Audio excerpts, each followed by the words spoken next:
What is going on, everybody? Welcome back to the channel. I'm your host, Slackers. We know that by now, but nobody cares. Yeah, back to the tournament. New day, new matchup, new results. So, good stuff today. So, we got an interesting matchup. And, of course, got pretty good results to go over as well. So, if you're new and you haven't seen the, this whole thing before, it's simple concept. 100 characters in a tournament each day on the channel, except Sundays. I upload one of the matches from the tournament, and then we vote between one of the two characters that we would rather see, regardless of their current situation. Who would you rather see in Smash Bros. For DLC? That's pretty much simple. So voting is a part of the overall rules. So yeah, I'll just throw up the rules and we'll run through them real quick. Alright, rule number 1, this tournament is for fun. What does that mean? You can vote for whoever you want. You don't have to vote for who's more likely. You don't have to. But if you want to, you can. That's totally fine.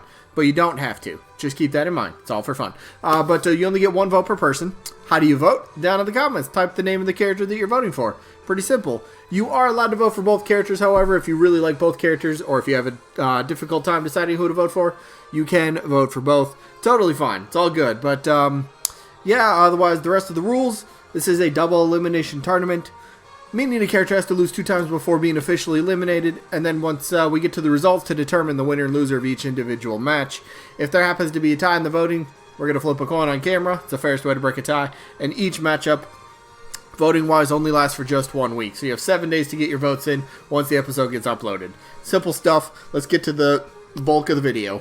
Alright, we got to go over the results from last week, which was a loser bracket matchup, so whoever loses, they done. They eliminated from the tournament. So the matchup happened to be from Akira Howard from the Astral Chain series. Even though Akira was a spirit, people still could vote for him. But Akira's opponent happened to be Morgan from Darkstalkers. And, well, for this one, I was kind of happy about this one. There's a lot of people that ended up voting Akira, and Akira ended up winning this one. 39 votes to just 18 for Morgan. So, yeah, kind of pretty cool. A lot of people that were voting for Akira pretty much said the same thing that, well, a lot of everyone else was saying. Akira has such a tremendous moveset potential. Few people are saying, yes, I would love to see Akira, at least in the next Smash game, you know, base roster characters. So, I don't know. There's a lot of fans of Akira. A lot of people seem to enjoy the Astral Chain game. So, pretty cool. Akira gets to move on for at least one more match. Unfortunately, that does mean Morgan has been eliminated. But pretty decent road for Morgan. So, yeah, overall not too bad. But we got to move on with the tournament. So, got to go to the... What are we at? Yeah, the new matchup for the day. Interesting one. 2 first-party characters going at it. We have Pauline from the Mario series. So, that's interesting. Who, by the way, Pauline is coming off a win against Sora by 2 votes. So, we'll see if Pauline's able to keep that momentum going. But her opponent... Rex and Pyra from the Xenoblade franchise, who happens to be coming off a win from Sceptile, beat him by 10. Pauline got a win by 2 votes, so we'll see how this all plays out, shall we? Let's jump into it. This should be good. Pauline. Yeah, we have enough Mario characters, right? Sure, if you want to believe that, that's fine. I mean, it is an argument against certain characters, right? Alright, we have enough characters from this franchise. We have enough characters from that franchise. Well, if we have enough characters from this franchise, then that one shouldn't get... I get where you're coming from. Personally, I kind of take it the one character at a time approach. I don't necessarily... I know... I wasn't, like... When Byleth got revealed, right, for FP5, I immediately went, oh great, more Fire Emblem. But at the same time, on the flip side of the coin... I was like, alright, let me see how he plays. And then if I like the playstyle, or if I really don't, he's in the roster regardless. I don't care if I liked him or not. But in Byleth's case, I actually really like the character. So, what my point is, if you get a character from a series that's already overrepresented in Smash Bros., at least let me play as the character first before I will, make up my decision about the character. And that can be said about any character, any franchise, I don't care who you are. So, for Pauline, I know there's a lot of people that are saying, give other series a chance, and I'm definitely in that boat. There's other series, third party. There's lots of first party franchises that deserve a new rep as well.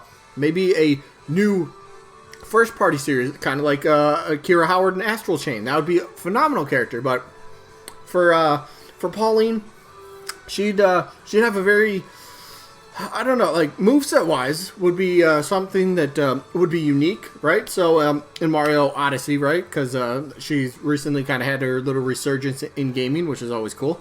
But if you want to talk about Pauline's moveset, I think you would have to kind of go, I think musically based, kind of, you know, how she is in Mario Odyssey, being, what, she's the mayor, right? Mayor, so yeah. But she's singing, she's got a band, so a music type of moveset would be pretty cool. Whether you want to use some music instruments in some attacks, like you see the microphone stand, I don't know, use the microphone stand as like a smash attack, like an overhead slam, kind of use it as a melee weapon. You could use singing in her moveset.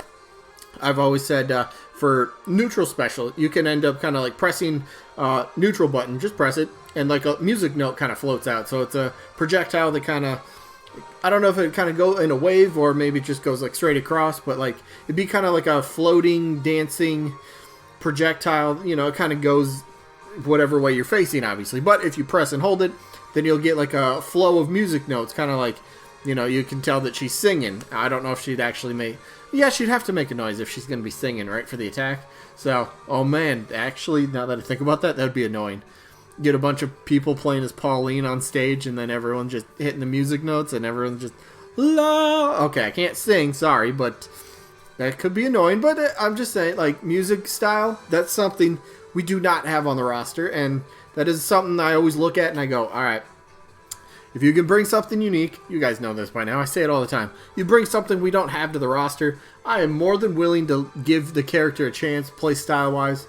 If the character, if I don't like it, oh well, they're just going to sit on the roster with a lot of other characters I don't play.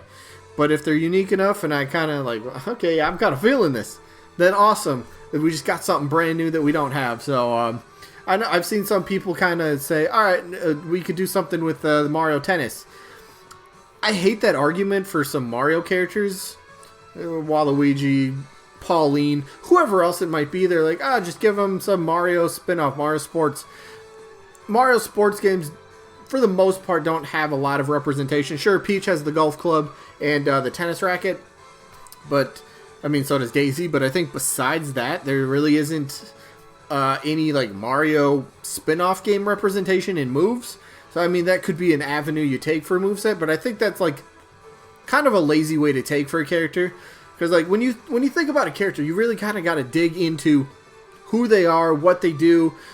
Just you got to dig into their, I don't know, their background, find out a little bit about them before you can actually kind of sit down and go, all right, there's actually a bit of a moveset here, not just give her a tennis racket, give her something from Mario Kart, give her, I don't know, you know, it's just like that. It, in my opinion, that could be like the lazy way. But so again, the music-based moveset, that'd be pretty cool to see. But personally, not one of my top characters I want to see by any means. And if indeed, you guys know my stance by now, if Mario series happens to get it one more character, Pauline is not it. Pauline's not it. So I don't think I'm voting for her, but let's talk about her opponent. Two characters, or at least one character that I like way more. I hope, I'm not holding my breath, but Rex and or Pyra and or Mythra, whether it's a solo character, I still feel though the best way to use Rex to put him in the game, he has to come with at least Pyra and or Mythra. So maybe make him a duo, which is a unique fighting style, right? Maybe she could... who did I have that idea for? Kratos in his matchup. I briefly mentioned about his son Atreus, and he could stand in the background of the stage, but like during an attack command, his son would actually shoot a bow and arrow. So I was thinking, could that kind of work for Rex and Pyra potentially? Maybe Rex is an actual solo character? Okay, this is going to sound weird, but Rex, you play it as a solo character, and Mythra stands in the background, but during certain attack commands, I don't know, maybe she jumps out or she does something in the background to help, you know, I don't know, strengthen an attack or just extend an attack or just be a part of an attack. I think, you know, whether it's a solo, whether you do make it a duo, maybe something like Ice Climbers, kind of. I don't know, that'd be kind of... I like Ice Climbers. They're so unique, you know, an actual 2-in-1 character.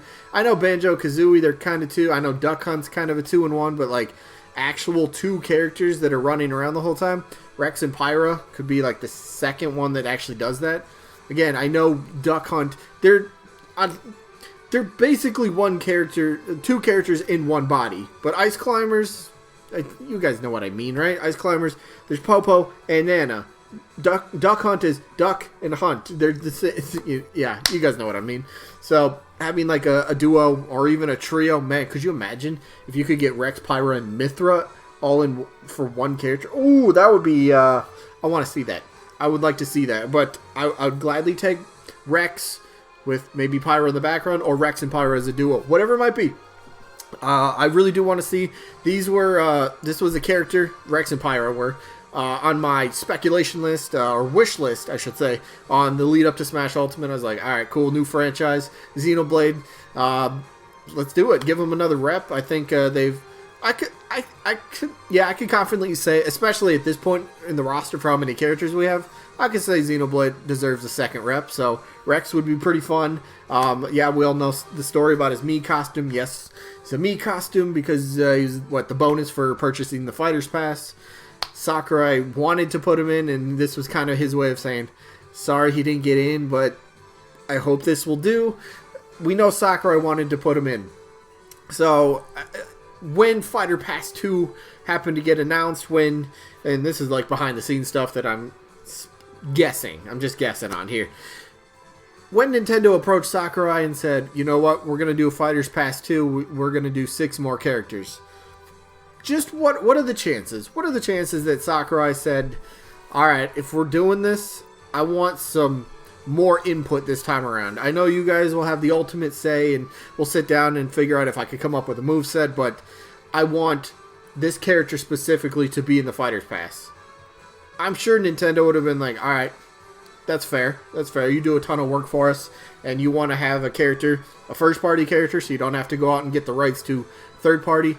It's a character Sakurai would want to work on, so potentially they would just give him the nod, say, go for it, put him in, do what you need to do. So it could be interesting. And going back to the 3-in-1 character for a second, I know that'd be insane to kind of think about, like actual 3 bodies on the field at one time, but like you control one and the other 2 kind of follow. But could that really work? Is there enough development time? I think there would be. I do, because again, we know the placeholder date for FP or Fighter Pass Volume 2. It's the end of December 2021.